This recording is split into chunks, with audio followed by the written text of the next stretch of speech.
spectators who do not have the yellow lanyards or the green lanyards, you are not allowed in peninsula. All spectators who do not have yellow lanyards or green lanyards, you are not allowed in peninsula. There are officials walking around, they will be changed here at peninsula. It is only the guys with the yellow lanyards and the green lanyards which are...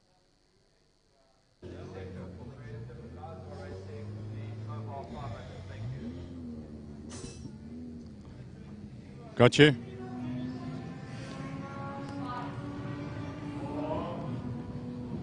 Greetings and salutations from Port Elizabeth, the Aldo Scribante Raceway, round 2 of the South African Endurance Series brought to you by Mopar. This is the Adjust4Sleep 500, a 4-hour race, absolutely magnificent high-speed chase race. There's been drama, there's been tears, and there's been joy. The drama was initially caused by a warm-up. The number 1 Ligier of Nick Adcock and Michael Jensen launched its engine through the engine oil all over the track, and then the scramble for the championship leaders. What do they do? Where are they going to go? Are they in or are they out? Lots of negotiations up and down the pit lane. Turns out that Michael Jensen is in the yellow Ligier JS53 car behind, and Nick Adcock is in the 333. They brought the 333 Ligier into the 8-call pit. They did a huge amount of setup changes on it. They changed from Pirelli tyres to Michelin tyres. There's been drama up and down the pit lane. It's been fantastic. Pole position is a Ligier. Is a Ginetta G57. What am I thinking? My mind is so full of the excitement, I get lost. And on the pole position is the Maui car. We thought that there was going to be a huge fight between the Wonder Bread car, the Shake and Bake car, and the Maui car. Turns out there wasn't, because there was a crash. The second Ginetta ended up not qualifying. But it starts the race in second position because it's second in its class. There are 2 cars in the class. These are the fastest cars in the country. Wherever they've raced, they've set lap records. It's going to be a magnificent race up front. We've got the Ligier. It's tortoise. It's hare. Ligier spends less time in the pits, but now they've added an additional pit stop because they got 3 drivers. They originally planned for only 1 pit stop. Now there's 2. We've got Lamborghinis, we've got Alphas, we've got Hondas, we've got excitement. It is unbelievable. The cars are lining up on the grid behind the Alfa Giulia QV Quattrofoglio. The Quattrofoglio is the 4-leaf. It's the performance car. This is the beginning of the highest speed chess match in the world. It is fantastic. I'm loving it. I've got goosebumps. And now Rob Portman, he's in the booth. He's going to anchor the on-track action. I'm going to spend my time in the pit lane. Robert, have a great race. Take it away. Thank you very much, Colin. As you can hear, Colin very excited down there, and that is the excitement around the Port Elizabeth circuit here. Aldo Scribante is just electrifying. We got here at about 9 o'clock this morning, and we have been flat out since then. There is so much drama, so much tension going on down in pit lane before the start of this 4-hour race. So many strategies that are going to be played out by the teams. No one is giving away any kind of strategy down there. Colin went down the pits earlier on today. We're going to catch up with so many behind the scenes footage things. We've spoken to a lot of the drivers, a lot of the teams. There's so much going on, so stick around with us. We've got a lot of coverage both on and off track. This is Gary van der Spey in the studio with me. He's going to be up and down between myself and Colin. Of course, he's from iLab, so you can get onto their Facebook page as well and watch there. And Gary, this is going to be a fantastic day's racing. It really is going to be sensational stuff. Let me turn your mic up there for you. We've heard Colin's excited. I could see for the first time today, let me tell you, Gary van der Spey is actually smiling. Yeah, Rob, it's awesome to be here with you, to Colin down there, to the whole crew. Guys, I hope you all have a fantastic race, and to all competitors, give us the best entertainment you can, and let's make this thing rock. Just to all of you guys online, Brent Shaw Vaughan, Zelda, nice of you to join us. Mark Berger sitting all the way up there. Fantastic having you guys online. You got questions, put them in the comments, we'll answer them. Yeah, that's it. If you've got any questions, send them through to us. Colin is our kind of technician kind of guy for the day. So if myself or Gary can't answer them, we've got Colin who, like you said, has got verbal diarrhea for today. So he is ready to go down to the start line and catch up with the drivers. And then we're going to catch up with some inserts from some of the tension that we had earlier on in the pits.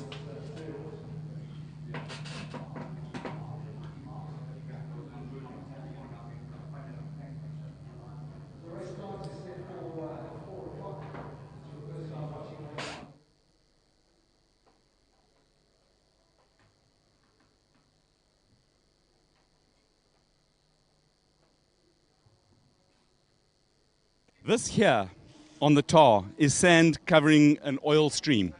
And the oil stream is caused by, well, essentially this piece of metal, which comes from the cylinder block of the Honda, the motor that's in the car number 1, the Ligier JS53. They wheeled this car back into the garage over here, and you can still see here are bits of, and I'm not going to lick it, there's bits of engine oil. So the story is, during warm-up, the engine had a little bit of a wobble and threw Conrod number 3 outside the side of the block. This is the championship leading car. And it's Nick Adcock. It's the winner of the round 1 of the SA Endurance Series by Mopar from Cape Town a couple of weeks ago. And the story is that Nick Adcock and Michael Jensen, they're leading, and my sources tell me that they're busy talking to the 333 car, which is the Fritz Kleinon's car, to see if they can put one of the drivers in that car for the race and at least keep championship alive. We don't know what's happening here. The garage door is closed. There's a whole lot of very worried faces. They're not talking to us yet, but we're going to stay on the story and bring it back to you. But what we do know is this is the hole or the piece of the engine block of that's caused by the number 3 on the number 1 car. As you can see, there's so many activities that happened down in pit lane already. Colin did a great job there. Car number 1, our champions from last year, that Aid Call 24/7 car, the car driven by Nick Adcock and Michael Jensen. That car is now out of the reckoning. It's not going to even climb on the start line of the race. Those 2 drivers have luckily found seats in other drives, in other cars. Basically, and you might be asking the same kind of question that I did earlier, is how does that work in terms of the championship? Can a driver just simply change cars and still get the championship points? And that's exactly what's happened. So the likes of Nick Adcock, he's climbed in the car 333, the point-blank racing machine there of Fritz Kleinons and James Forbes. So it's now going to be a 3-driver team. That means Nick Adcock can get those vital championship points that he needs. Remember, they're leading the championship going into round number 2 here at Port Elizabeth of the Adjust4Sleep 500. And the other driver there, Michael Jensen, he's going to climb into the 216 car, the Stormcam mining car with Trevor Frost and Shannon Frost. So the 2 Ligier cars there are now taking our championship contenders, giving them a seat, thankfully, to get as many championship points as they possibly can. So already drama, and the race hasn't even started yet. So you can imagine what the next 4 hours are going to present themselves.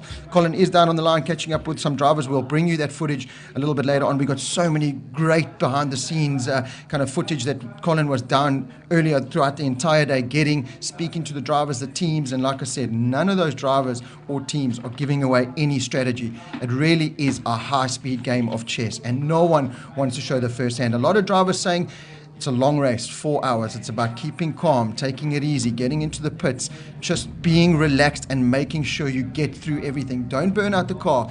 Don't burn out yourself as a driver. Just be nice and smooth. And of course, consistency is a massive key here. Of course, we also have the performance index involved, and that basically means there's so many categories within this 4 hour. First timer in commentating on this endurance series, and I can tell you it is so exciting because there's so many dramas and so many things unfolding within the one race today. So we've got the performance index. So basically the 2 fastest times from every driver, they average that out, and then the cars or the teams or the drivers that can get as close to that with every single lap will win that performance index. So the team that won that last year was the Alfa Romeo team there. Let me just pick them up on my timing monitor here. That is Theo van Vuren and Keegan Warg. So watch out for them. So I can hear some cars lining up and getting started on the start line, so we're going to go live to the track action now.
Not just a pretty face in overalls.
So as you can see, racing action is very much underway. Stuart White in the Ginetta there is out front. That, of course, is the... look at the team names here. There's so many weird team names going on. That's the Maui Motorhomes car that Stewie White is at the front end there. So great to see that car out front. Byron Ferguson. Now, we heard of the strategy from that team. Byron is going to be in that car for as long as possible. So we're looking at potentially a 45-minute to an hour stint there from Byron in second place in the second of the Ginettas. Those two cars are going to be the cars pretty much running at the front end of this field throughout. Remember, they are split up into the different categories. So those are SAES T cars, we got GT3 cars, we got S cars, we got BV, SC, we got all kinds of categories going on here. So there's so many classes going out on track at the moment. But as I said, Stuart White, South Africa's real big hope for the next Formula One driver. That is how good Stuart White is. He raced over in France a couple of weeks ago, and here he is at the Aldo Scribante circuit in Port Elizabeth now doing some endurance racing. And we say it's endurance racing, but Stuart White has just crossed the line. Now, anyone who's been around the Aldo Scribante circuit in a car or a motorcycle knows lap times here. Stuart White has just crossed the line at a 155.6.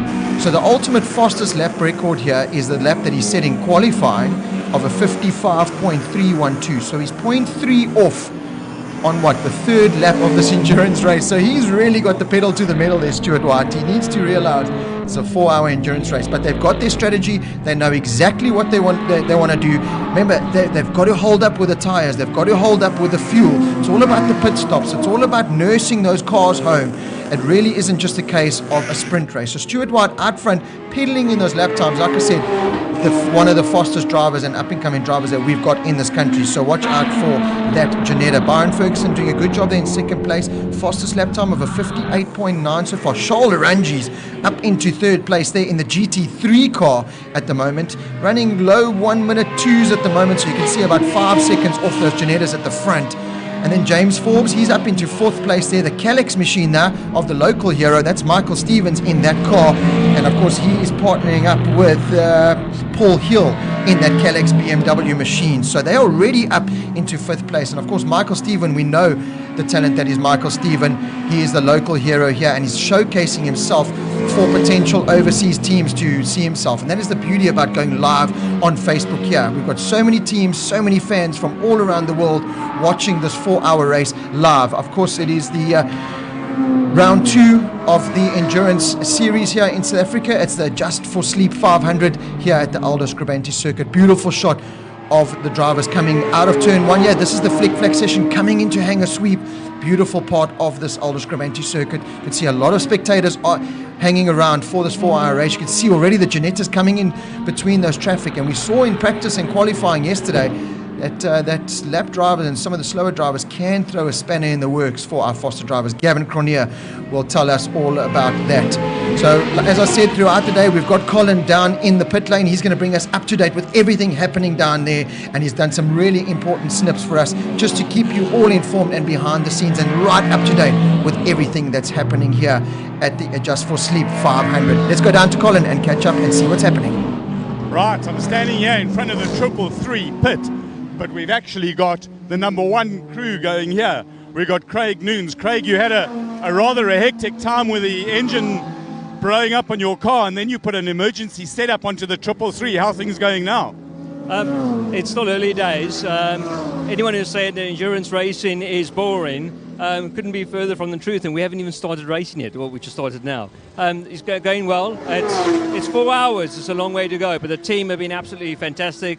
Fritz letting us join his 2 cars. I mean, what can you say about the man? It's absolutely great what he's doing to help us. And yeah, let's go racing. And it's fantastic that you've got the championship chances still alive. And have you been able to talk to James and just get an idea of what he feels about the new setup in the car? Not yet. Still very early.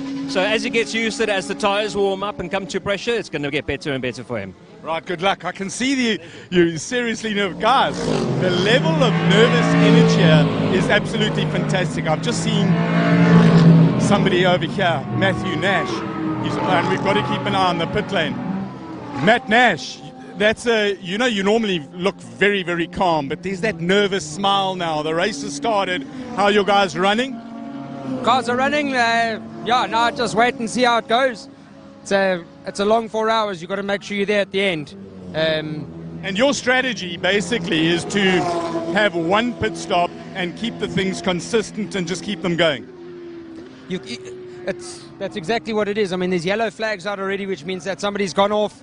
You've got to be there at the end. It's the most important thing. So that's our strategy. Maybe we make a good call with a safety car around the 2-hour mark. We've got to make sure there's no one else in the pit lane. It's pretty straightforward. You've got to keep it simple. We're not all big professional teams with big money and that kind of thing. We've got to do what works and what gets us to the end. That's our plan. And what do you tell your drivers when they're going out? And we've been waiting around the whole day. There's been a couple of warm-up sessions. What do you say to your drivers just to get them to calm down and deliver the consistent results for them? I'm not very calm, so I don't really go anywhere near the drivers, to be honest. It's better that I sort of stay away. From a technical side, I'm good at managing it. If you can just get the guys to manage themselves, get the two drivers to communicate and keep themselves calm. They're mostly fine. Andrew Horn's been around a long time. Howard Blake's been around a long time. They're very calm. They calm me down, if anything. So. Awesome, Matthew. Thank you very much for talking to us and good luck. One of the other things that I saw just while we were talking to Matthew, out of the corner of my eye, and we're going to go to the pit next door here, and we're going to talk to the kids. Guys, at the end of the second or third lap, you were about 6 seconds ahead of the Alpha. See, the gap has sort of narrowed down a little bit. What's going on? No, Jared was just trying to get used to the car and new tyres, and that's scrubbing a bit of speed off going through the S's, so he's just dropped off a bit on the pace, but he's just pulled a bit of a bigger gap now. So okay, right, they've got to go. So the thing is, there's something going on here. They're not really telling us what it is, but Robert, take it away. You got something. Yeah, thanks, Colin. But just our early leader, Stuart White, in that Janetta machine, the favourites for today's 4-hour endurance race, are now tumbling down the leaderboard. I don't know what's happened out on track. I can't really see too much from our commentary booth here. Does look like we have yellow flags or a pace car situation, in fact, out on track. So something has happened to that Stuart White car, and potentially, like I was saying, coming in between some of the slower drivers, as you would like to call them, and something's happened because I'm just scrolling down the list here, and for sure that Stuart White car down in 15th place now. So that puts the second Janetta of Byron Ferguson, that is now at the front end of the field. That's the Simon Murray racing car that has now got to the front end of this field. So we're going to have to wait and see there, the Gavin Cornier and Byron Ferguson car. And just looking out on track, something definitely has happened, because we've got, I don't want to say the pace car, but certainly a lot of cars are pulling in. And we've got remember, we've got so many aspects of this race that we have to look at. We've also got a 1-hour race within this 4-hour. We've only got 2 competitors taking part in the 1 hour. So with just past the hour mark, you're going to see 2 cars pulling in. You can see, there we go, the yellow flags are out. That means we've got a situation out on track somewhere. We're going to try and pick it up with our cameras to see if it must be the Stuart White car, because like I said, that name has gone tumbling down the order at the moment. As it sits, we've got Byron Ferguson out front in the Janetta. We've got Charles Orangis in the Lamborghini Gallardo there in second place. James Forbes is in third place in the first of the Ligier machines there, so that's a good drive. In fourth place is the Calex machine. Can't quite see who's in that machine at the moment. I'm pretty sure that's Michael Stephen in there. They're running in fourth place. Sam Hammond, we're going to catch up with him a little bit as well later. It's the whole family climbing in that Trinity Lamborghini there. So they're up into fifth place. That's a good start. Watch out for that car.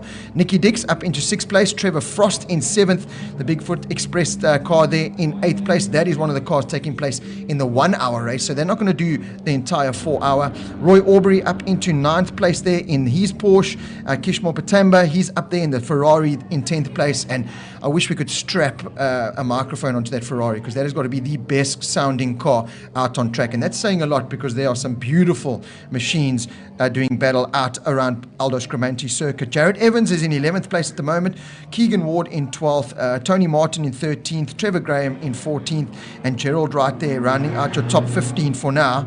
Just going to scroll down a little bit more to see if I can catch up. Stuart White is in last place, so that must be the incident. Still can't see any picture of what's happened, but certainly something has happened. We're under yellow flags. We haven't even completed 10 minutes of the endurance race, but this is what endurance racing is about. You've heard from Colin down in the pits, speaking to the drivers, speaking to the team members. It is a long, long endurance race. We're going to go well into the night. We're going to finish at 8 o'clock tonight, so those headlights are going to have to come on. Visibility is going to get dimmed ever so slightly. That's really going to throw another spanner in the works for all the drivers and teams. So there's so much happening. I'm just hearing now in my earpiece that Colin is down in pit lane, and he might have a few more updates for us on what's happened out on track. So Colin. The Janetta G57 that's parked. Craig, give us an update. What happened? We're not 100% sure. We think it's a wheel hub or a CV or a failure on the wheel of some sort. I mean, he was doing 55s with a full tank of fuel. And so, I don't know, but, you know, everything was going really well. And then we're not quite sure, but he's going to come in and we're going to try and repair it. And how are you going to get the car back to the pits? We don't know. They're going to have to do a recovery. Is it not drivable? We don't think so, no. Okay, and you've got the parts getting ready. You've got a proper team looking after you. You've got bits and pieces. You can get it fixed, you hope. That's what we're hoping for, yeah. Awesome. Right, so there you have it. He's not a horse, but straight from the horse's mouth. Thank you, Craig. Really appreciate it. He's a little bit tense because sometimes in motorsport, dreams don't come true. They had a dream. They were bolting away. Stuart looked very comfortable in the car. He's lapping really quickly. There's been some sort of failure. We'll get the facts. But all we know is that the car is a little bit not so lacquer. There was a time when we spoke to him before the race. So we're going to try and have a look at that now. Thank you. Right, we're here with the drivers and owner of the pole position car, Stewie White and Craig Jarvis. Craig, you've got to be quite happy. You bring this car, you've brought a serious gun to a knife fight. And Stewie put the car on pole. How are you feeling? I'm very positive. We've had a really trouble-free weekend up till now, so hopefully it stays that way. Our hot shots put it on pole as expected, and so yeah, we're in a good position. So Stu, you did the job, fastest ever lap or equal fastest ever lap around this track ever in the history of the world. For a ginger, that's pretty hot. Yeah, I don't think it's too bad. The car was really good in qualifying, and I think there was more in it. We had to pass a car in the second last corner, so unfortunately got held up a bit. And after that was too much traffic to try again, so we just parked it. It wasn't worth risking it. We won pole, so we're very happy with the lap. And thank you to Craig Jarvis for the opportunity. Harp Motorsport did a fantastic job once again. And Maui Motorhomes? And all possible, thank you to Maui Motorhomes. So there's a lot of people behind the scenes that made it all possible, and it was just not, it was one really good lap, and now we need to focus on the 4-hour race. You can see that you're a Formula One driver in training through your partnership with Sauber Engineering. You are so good with bringing in the whole team and the financial backers. Yeah, at the end of the day, it's more about the sponsors, and they keep you racing. So if you don't keep them happy, they're not gonna give you the support to finish your racing career or carry on with the racing career. I thought I heard that awesome Alfa Giulia QV Quattrofoglia, because you're a brand ambassador for Alfa now. What's it going to be like when you finally get your driver's license? Because you're barely 18. Yeah, I'm not 18 yet, so I'm not legal to have one of their cars yet. But when I turn 18, we'll speak to them and see what we can do. But at this stage, it's just an amazing opportunity being involved with such a big brand, seeing how it works from the inside, and also getting the experience to drive the amazing cars like we did last night. So it's absolutely fantastic. Awesome. So strategy for the race. You're going to bolt and go like hell. We can't say. That's a big secret. Who's driving first? Stewie. So you basically, are you checking out who their first driver is, and you're going to play one against the other? We will see what happens. We can't give everything away before the race. In the end of the day, it's a chess match, so we can't give our first move away before the race starts. There's a bit of tension between you and the Simon Murray entered car, and there's, let's call it rivalry, a really strong rivalry. You really want to beat that car, don't you? Simon Murray? The Murray-owned car. Never heard of him. Okay, awesome. Right, guys, there's a wrap for the pole-sitting Craig Jarvis, Stewie White car. Stewie White, part of the Sauber F1 development team, absolutely awesome. Craig Jarvis, the fastest baldy in Cape Town. Great for sharing the stuff with us, and good luck, guys. Oh, the irony is strong in this one. But in the pit lane here, we've got Rico, Michael Jensen, and Nick Adcock. Guys, from disaster, you seem to have risen and made a plan. Nick, it's interesting times. Yes, well, necessity is the mother of all invention.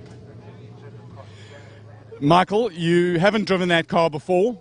It's going to be quite an eye-opener. What's going through your mind, and how you are going to approach your first stint in the car? Just to finish and get some points for the championship, and then come back in East London in full force. And when we spoke to you earlier, you'd worked out exactly the minimum times in order to score points in your class. What did you work out? Well, according to the rules, it's minimum 45 minutes. So 45 minutes. Nick, you've got a strange look on your face. What's going through your mind? Well, obviously it's disappointing not to be out in our own car, but I've got to thank Fritz and the Action Boys team for being so generous, and Trevor and Shannon Frost for letting us share their drive. It's awfully good of them. And yeah, we just have to make the best of it. I'd rather be out in my own car. We were just talking. We never normally have any time together during the races. It's either me racing or him racing. So here we are. It's a long race, as we always say, 4 hours. Let's see how these cars do. We've lost a Jeanette already, unfortunately. It can be an attrition game. You have to play the long game. So if all of us keep our nose clean, we'll be around at the finish, hopefully. So let's see. Thanks a lot for talking to us, guys, and good luck. Interesting times indeed. Now, the story we got was that the Jeanette is coming back on a flatbed. But before we go there, here's a refueling rig. Now the guys, you'll see that they're dressed in their fireproof overalls. They've got balaclava. You will note that we also have fireproof overalls and lots of visibility stuff, because safety is important. And I just want to shout out to ATS Motorsport Supplies. Thank you very much for looking after my cameraman Ruan and myself. So what are they doing? They're putting in a measured amount of fuel into this drum. The rules say the top of the drum cannot be more than 2 meters high. The rules also say that it's got to have a dead man switch on it, and a mechanical switch, a valve that absolutely shuts off the pressure, and this must be manned during pit stops. So the theory is that when the car comes in, they use the quick release dry brake nozzles, they stick it in the car, and the fuel starts flowing in, and there are two of them. The fat one for the fuel, 35 millimeters is the maximum size, and the thin one for the air. Because, boys and girls, maths and science is important. And in order to put something in to a volume, a sealed volume space, you've got to take something out. So we want to put fuel in, and we don't want it to glug, glug, glug as the air comes out of the same orifice. So we open another orifice. We let the air out, and we bring. Right, we've got a Nash car in the pit lane, so there's the fuel, maximum 100 litres in it. You've got fireproof, we just got a car in the pit lane, we've got a Nash coming in here. Now, we spoke to Matthew Nash a little bit earlier, and his story was that they wanted to keep the car running and not come into the pit stops. Right, so the issue, they've got a rear view mirror. You see how the rear view mirror is just spinning around there. Howard Blake's in the car there. So they're going to try and tighten the mirror. There's a bit of bodywork. It seems to be all right. Driver's got some issues. Got to watch his wheels. I also want you to check out here. Matthew Nash is one of the stylish guys in the pit. Matt, I love your socks, my boy. What happened there? It's for floods. Floods? No, Howard was just worried with something at the front. They must have had a little bump on the first lap, and he was pointing, so we just called him in just to see and be sure. It's nice, 60 zone, you know, for a lap or two, so we probably lost maybe 20 seconds of race time just looking what was bothering him. Somewhere they must have adjusted the mirror as well on the way to the grid, so we just sorted that out as well. But Jeanette is doing Mach 3 behind you need to be a bit careful. Mach 3 the Jeanettas are doing. Thank you very much for talking to us. Absolutely styling with his ankle. I've just got to love his ankles. While there's a code 60 on, the rules are got to drive 60 kilometers an hour, and there's measurements and there's a particular time. But last night we had a rather interesting time. Stewie White, was the driver of, or is the driver of the G57 that's caused the waved yellow, Actually, he took us for a drive last night. It was fun.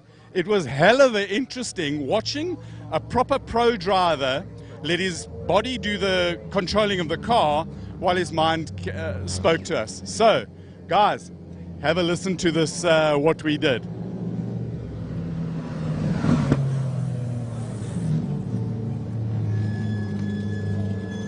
So Stu, we're in an Alfa Giulia QV Quattro Foglia, and this is a little bit, you're a Sauber Formula 4 driver. This thing sounds magnificent. Give it horns. How did your weekend go last week? Last weekend was very good. I managed to qualify pole. It was a really difficult session as I kept trying as the session went on. Unfortunately made a mistake to the end, but we were still very happy with the performance, and thanks to Sauber for the opportunity to drive for them. It's absolutely once in a lifetime opportunity, and the new sponsor that came on board, I'm involved in the info scan in the last round, and they're very happy so far, and that's the most important, is to keep the sponsors happy. There was some interesting lines through the corner. We got 4 people in the car, and it's moving around a bit. You're having a lot of fun in this car. Yeah, it's an absolutely amazing car, and now involved with Alfa Romeo in South Africa as a brand ambassador. It's absolutely amazing to get to drive these amazing cars and get to take some passengers around on laps after the track day. So really happy to do it for them, and having some fun at the end of the day is never a bad thing. And you set the fastest lap around this track, 55.3 earlier today in your G57. Was there anything left in it? Yeah, we looked at the data on the last 3 tenths in the second last corner, because I had some traffic. I wanted to push again, but after that there was too much traffic ahead, so they just called it a session. But we were still very happy with the result. So talking about pushing, you said you were going to push this lap? Yeah, we can push a little bit more than on the out lap, so we'll go through a lap for you guys. Into turn 1, it's quite hard on the brakes, spotting the apex, holding the apex for quite long. As the curve ends, you get back on the power on the exit. Keep third gear. Are you left foot braking? No, I'm right foot braking, but in the Ginetta I left foot brake. Focusing on the left-hander. And you took quite a lot of curb there. Yeah, it's possible in a road car, but obviously in the Ginetta we'll use a bit less into hanger. So back live then with us on Facebook, and we're still under waved yellow flags for that incident from Stuart White. Just shows you how endurance racing can just be so cruel. All that practicing yesterday, all the qualifying just looked elite and supreme throughout. Climbs on the grid, does 3 or 4 hot laps, and wheel comes off. So there we're going to get that car sorted. I'm sure they've got 4 hours to catch it up, so by no means out of this, and they're not losing too much time with the car circulating around the track at only 60 k's an hour. I'm just looking, they've completed 15 laps at the moment. Is our leader Byron Ferguson. That is of course in the Simon Murray racing car. And how Simon Murray, he's over in the UK at the moment, but he must just be rubbing those hands together, because we heard of the rivalry that's going on between those two Ginettas at the front end of this field. Let's just look a little bit further down the timing monitor. Stuart White completed 7 laps, so they're only 8 laps behind the leader at the moment. Of course, that's just going to gain and gain the longer that they stay in the pits and sort that car out, but certainly not, I mean, they can make it up easily. As you can see, that is the Roy Aubrey car coming out of pits, so that they have to come in for a customary pit. Now, he's racing in the 1 hour endurance that's combined in the 4 hour endurance here in the Porsche. We've got the 2 Porsches out on track that will be contending in that 1 hour. So they've got to come in for mandatory pit stops. So Roy has very cleverly come in and done one of those mandatory stops while they're out on track under the yellow flags and can't really do much. So watch out for that. Going to be a top contender to pick up the overall win in that 1 hour. Beautiful live shot this of the cars coming through hanger sweep there. You can see swerving from left to right. That's trying to keep as much heat in those tires as possible. And the reason you need to do that is because if we all of a sudden the yellow flag comes back in and we're back under racing orders, if you put those tires under too much pressure without enough heat in it, you'll cold tear the tire, which means you're going to have to change the tire and another potential pit stop. These are all the little things that these drivers and teams have to think about when it comes to endurance racing. It's not, we've seen with Stuart White, it's not all about just going out there and doing flying lap times, although tip of the hat, Stuart White, that is just incredible lap times. As we heard from his teammate, on a full tank of fuel, Stuart White posted a lap time of a 155.6. Now, that is 5 seconds faster than the fastest superbike, 1000cc superbike, 200 horsepower plus superbike has ever gone around this track. So that just shows you the pace of that Janetta. So let's hope that Stuart White and his team can get back out on track, because it's a pleasure watching them drive out on there. And we heard from the team that they're going to sort that car out and get it out on track. So as it is at the moment, of course, no positions have changed since we've really been out on track, other than the cars that have come in, one of the Nash cars there. But again, the Nash car, whatever they lose out with a pit stop like that, they make up because of the way that car's been built to 1 tank of fuel in 4 hours.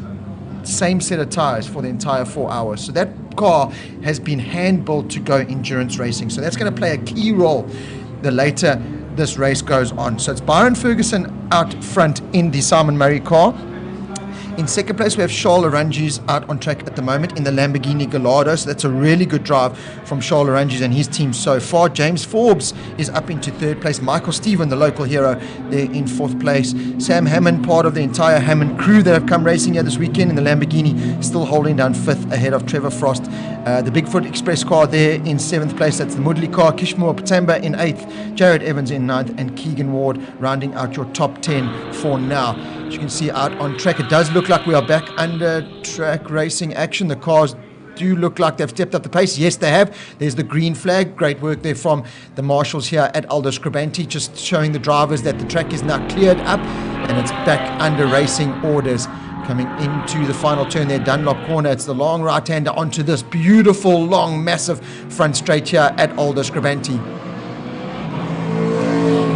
Shooting across the line there first, I think that was the Byron Ferguson car, yeah, with Charles Arangis right on his tail. So our top two lean cars out on track, already doing battle.